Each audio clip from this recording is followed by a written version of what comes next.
Good morning, CC families. Let's go over what we covered for week 22, cycle 3.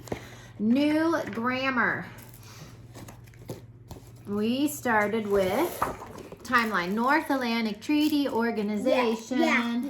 N-A-T-O. NATO. North Atlantic Treaty Organization. The Korean War. Martin Luther King Jr. and the Civil Rights Movement. Martin Luther King Jr. and the Civil Rights Movement. Jim and Elizabeth Elliot, missionaries in Ecuador. The Antarctic Treaty, like you're really cold. The Antarctic Treaty. No, you have to give it to me. Vietnam War. U.S. astronauts walk on the moon. For U.S. astronauts walk on the moon, you're doing R for rocket, man, astronaut, walk on the moon. So rocket man, walk on the moon. Yeah. Thanks, Kate, for your help. You're welcome. You said I could talk. Yeah, you're doing great. The commutative law for addition. Tried to point out that the commutative law is like if you're talking on a phone, you only have two people on the phone call, typically. You have A and you have B. A can call B and B can call A, whether it's the commutative law of multiplication or the commutative law for addition. So we say A plus B equals B plus A. A times B equals B times A.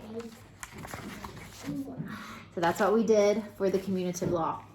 Sentence parts, a phrase. A phrase is a group of words that does not contain both a subject and a verb and may be used as a single part of speech. Now, with a phrase, I like to point out that the phrase is an imposter. Why is a phrase an imposter? Because PH sounds like that should be the beginning of the phrase, which starts with the sound, sounds like it should start with an F, but it doesn't. It's an imposter, and it starts with a PH. That's why we can remember that a phrase is a group of words that does not, because he's an imposter, contain both a subject and a verb, and may be used as a single part of speech. But maybe, but it's not.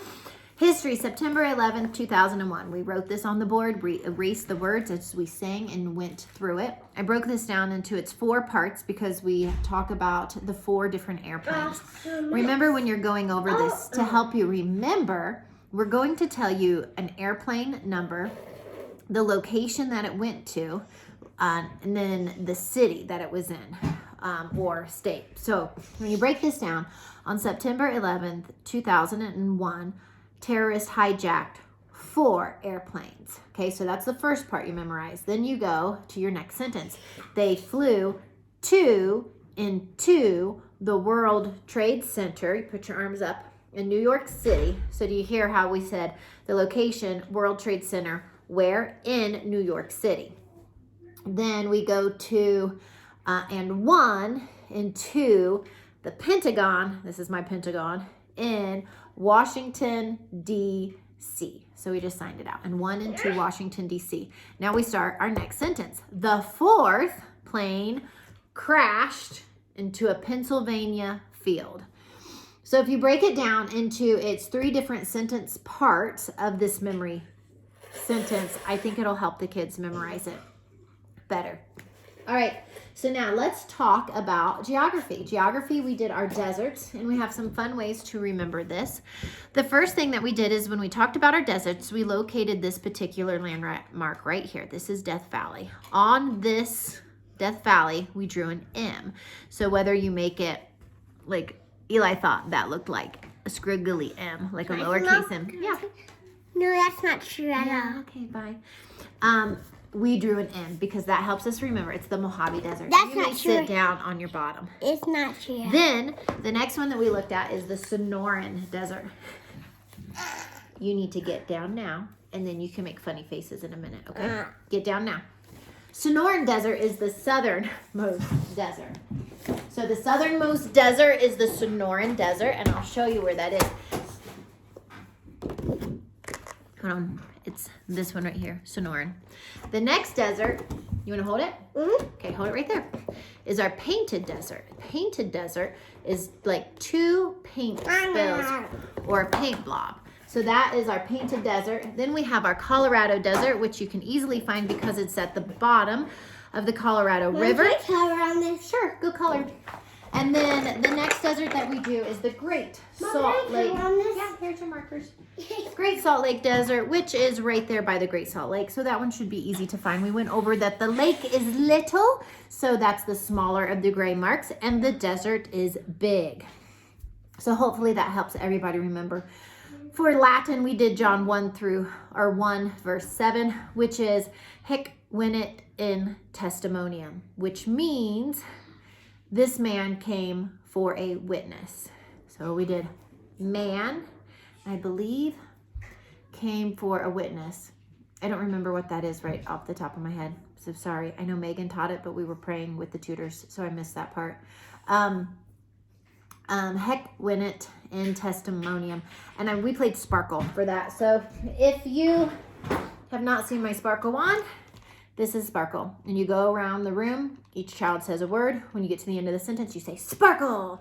And that child sits down and they are out. So that's how we reviewed Latin. No, that's not true, Mom. What does the theory of intelligent design rely on? So this is our sentence. The theory of intelligent design relies on the belief that life began with intention and purpose. For this, we just did our voice sticks. So we did cat voices, we did dog voices, we did volcano. We did volcano a couple times, and then I think we might have done some exercises with this. So this is maybe when we did wall sits, and we chanted it doing a wall sit, we chanted it doing a plank, we chanted doing jumping jacks and windmills. So we were kind of getting antsy. We had a lot of stuff that we were sitting down for, so I just made them get up and do some things. So that is what we did. Then we went on to our science project, which is about distribution. So I'll show you very quickly. I use this as a resource. This is the Nicole Liam resource. It is probably on CC Connected, but what we're talking about here is if we had a batter and I put 15 different blueberries in my batter, what would be the distribution of those blueberries to my pancake? So we took a dice that had 6 sides. We laid out 6 pancakes. We rolled a dice. We then talked about what were the different distributions. So how many pancakes had more than 4 blueberries? Which ones had at least 4? Which one had more than 4? Which had exactly 4? Then we upped it to 30 blueberries in our 6 pancakes. So what we're looking for here is there an equal distribution based on this chance of rolling our dice? And then were there any outliers? Were there any that were significantly less or more than any of the other pancakes? We really had a pretty good even distribution. I believe if you do it and you plot it, it becomes a bell curve. So that's fun. We did not get to plotting our points, but we did get to do our blueberries and talk about our distribution. And it was fun to see that it wasn't exactly equal and that there were some pancakes that had more blueberries than others. Then we went on to our fine arts. Our fine arts this week is Stravinsky, Igor Stravinsky, with his composition called The Rite of Spring. So fun things to think about with Igor Stravinsky. He is from Russia. He lived in Paris for a while. He eventually came to the United States of America. He wrote The Rite of Spring, which has been done many times over, so many times, and it's such a familiar piece that it's even in Disney's Fantasia. If you have that DVD or VHS, you can review it. And so we colored a picture about how it made us feel. Like always, the boys drew guns and tanks and airplanes crashing, and the girls drew faces and flowers. So I think it's just wonderful to watch how they interpret the piece of music. So we did that, and then to review real fast for end of year presentation, if you're still watching, we are going to do Tell Me About Pearl Harbor. Again, the boys wanted to dress up like fighter pilots. However you want to make that happen, that's great. I thought I had a flight suit that would fit John. It no longer fits him. So I'm starting from ground zero. I don't know what I'm doing yet. For the girls, white pants, white t-shirts. You can even tie like a little scarf around, or maybe even the little white hats. Nothing is an absolute. Do something that's easy. Don't stress about it. All right. Make it fun for them, that they get to dress up and do this memory work in front of the rest of the assembly. I also know that there's some super cute things on Amazon. If you want to go that route, you have my blessing. Do whatever you want to do for your kiddo. It's their little time to shine. It's about 2 minutes. We'll be on the stage. We'll wrap it up and then we'll sit back down.